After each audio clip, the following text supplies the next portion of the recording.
المذيع جاوبو دابا مزيان راني فهمت شكون كتكون.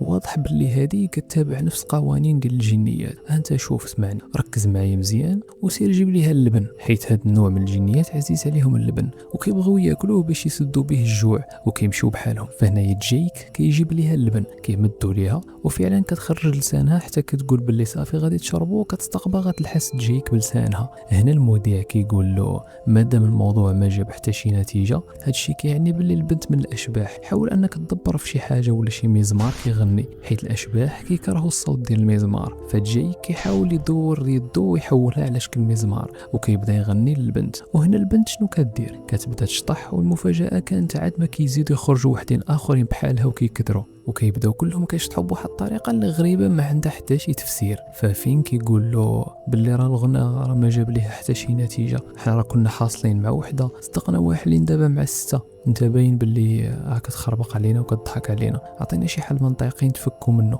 وبلا كثره التفلسيف. هنا جاوبهم وقال لهم باللي ما بقى عندكم حتى شي حل من غير انكم تخوفوها بطريقه اخرى. باش انكم تخوفوها الطريقه نفسها اللي كيستعملوها على الاشباح، حاولوا انكم تدبروا على شي دجاجه مطليه بالعسل وحطوها قدامها. فهنا كيطبقوا نفس الهضره اللي قالها وكياخذوا التجربه. ولكن من بعد جايك كيبدا يشوف وكيقول شنو هاد الكلاخ وشنو كنديروا حنايا اصلا؟ هاد المذيع راه غير يهبيل وباغي يشد بين الستون في هاد الليله، الافكار ديالو كامله بلا حتى شي نتيجه غير عاد ما كتزيد تكفس علينا. جايك كيبدا يسب فيه وكيقول له انت كذاب وكيقطع عليه. فهنا الحل الوحيد اللي بان ليهم هما يمشوا للمكتبه، وفي المكتبه لقاو واحد كتوبه بزاف واللي من بينهم الكتاب كيوريك كيفاش انك تخلص من الاشباح. ملي كياخذوا الكتاب كتخرج ليهم واحد الاميره ديال المكتبه كيسولوها وكيعاودوا ليها القصه ديال البنت وكيقولوا لها واش كاين شي حل باش نتخلصوا منها ولا لا. كتجاوبهم باللي الحل الوحيد ديال انك باش تخلص من هاد البنت